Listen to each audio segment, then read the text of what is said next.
everyone, and welcome to the second video about making this year's Christmas costume, which is a draped velvet dress. In part 1 I constructed the base and cut out the pieces of velvet. Now it's time to sew all those pieces together and into a wearable garment. The first step was pinning the waistline of the velvet layer onto the bottom edge of the cotton base layer that I created earlier. Then I turned the neckline inward and pinned that onto the base layer as well. This process continued with the straps until the only remaining edges were at the center back and arm openings. I turned the dress inside out and whip stitched the base layer to the velvet across the waistline. I only caught a few threads of velvet in each stitch to prevent the stitches from being visible on the right side of the fabric. You can see them when the garment is flat, but when it's worn and tension is put on the waistline, they become pretty much invisible. I flipped back to the right side and used slip stitches to secure the velvet to the base layer. Once again I kept my stitches small to avoid them being visible. I wanted the dress to look as effortless as possible, and visible top stitching doesn't really fit with that theme. When I got to the straps I switched to using running stitches, and instead of being sewn to the cotton base they are sewn onto the ribbon sleeve supports, which I mentioned in my last video.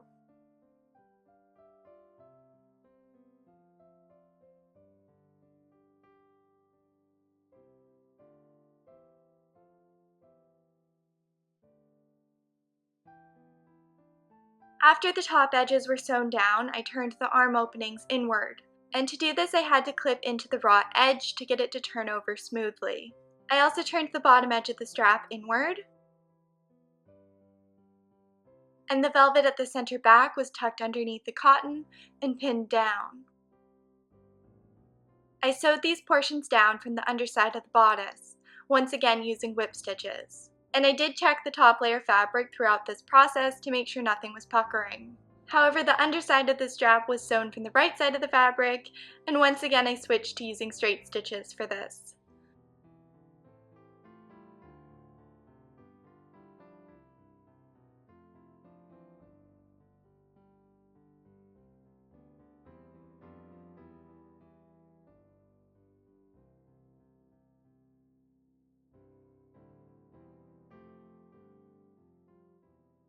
Once all the raw edges were tucked out of sight, it was time to sew in the closures, and for this step I chose to embroider eyelets.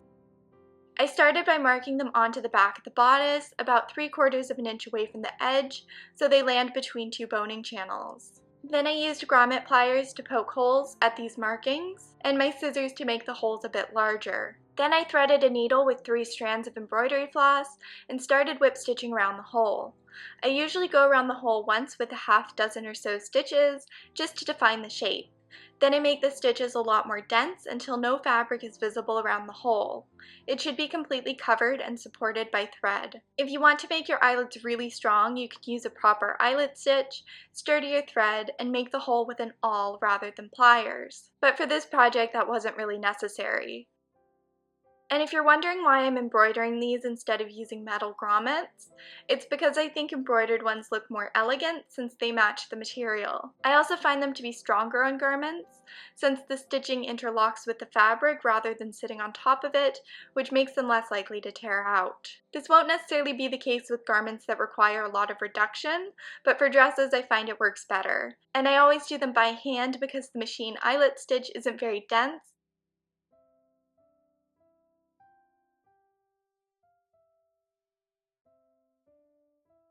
Once the eyelets were done, I cut out 2 equal rectangles from velvet. These will be used as sleeves / to make the straps appear wider and more drapey. And while I was at it, I cut out a larger rectangle, which will eventually be sewn to the back of the dress and function as a modesty panel, so skin isn't visible between the lacing. I turned the edges of the sleeve rectangles inward by a ½ inch and pinned them down. I tacked the edges down with a cross stitch, and if you want to know how to do this stitch, then you should check out my tutorial. It'll be linked down below.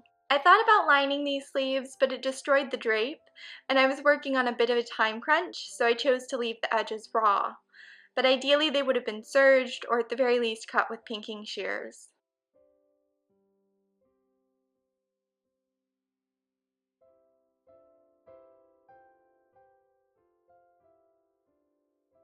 I gathered the narrow edges of each strap down with running stitches that were pulled as I sewed to create gathers, and these were gathered down to approximately half their original width.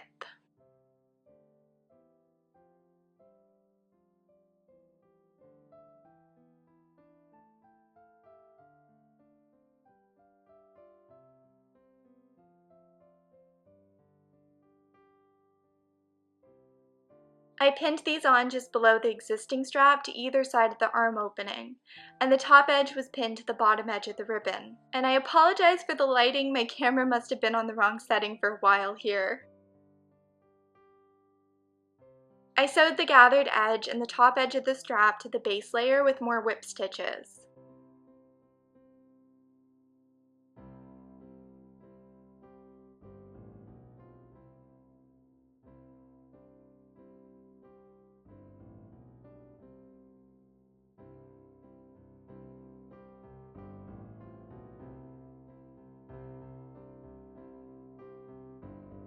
After a quick fitting to make sure everything sat nicely, I sewed up the back seam with a 1-inch allowance, and I left the top 10 or so inches of the seam open so I could get the dress on and off. I turned the edges of the portion of the seam that was left open inward by 1 inch, then pinned them down, and these were sewn down by hand with more whip stitches to avoid visible top stitching. Then I marked the skirt closure points onto those edges. These were placed several inches apart and are where snaps will be sewn to keep the slit closed when the dress is worn. I sewed the snaps on with 2 strands of thread around a 1/2 inch away from the fabric's edge.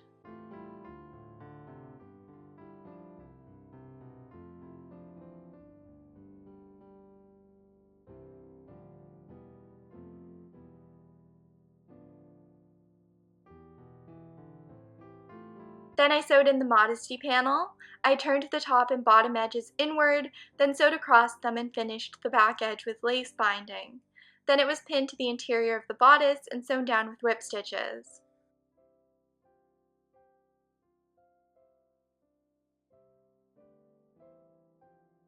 And now for the hem. I'm honestly embarrassed about this hem. It's horribly uneven, but somehow looks straight when it's on my dress form, and I leveled it while it was on my dress form, thus the unevenness. But the process of sewing it was the same as most of my hems.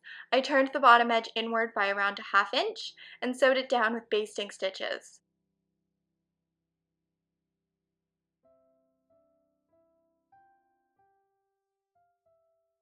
Then I once again turned the hem inward by a 1/2 inch, so all the raw edges were hidden, and I pinned this down.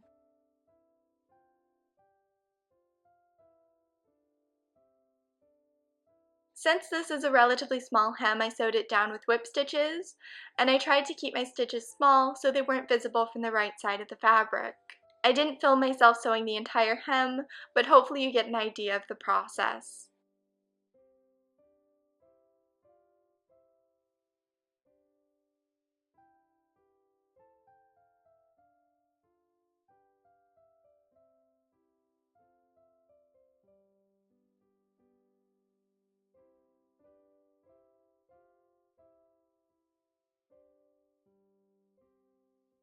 And that's pretty much it. However, after another fitting, I did notice the bodice gaping away from my shoulder and revealing the lining. Unfortunately, to fix this, I had to add actual straps that go over my shoulders. But luckily I had some matching ribbon around, so at least they look pretty. And these were just sewn into the base layer by hand with several strands of thread. I also glued a few velvet poinsettias and pine sprigs around the waistline and straps just to make it look a little bit more elaborate and so it would coordinate better with the accessories that I made. And that's it! The dress is finished. I'm not thrilled with the construction of this, and the design isn't as poofy and exciting as I would usually go for, but I like how it came together. The material drapes beautifully, and it's the most wonderful shade of red. And it pairs really nicely with the headpiece I made last year, and the accessories I put together to match. I think the finished ensemble is really pretty, and certainly very Christmassy. I hope you enjoyed seeing it all come together, and if you're interested in reading about this project or seeing more photos of it worn, then check out the description box, because I'll have that link down there, along with videos and blog posts about my previous Christmas projects. Thank you so much for watching, and I will talk to all of you very soon.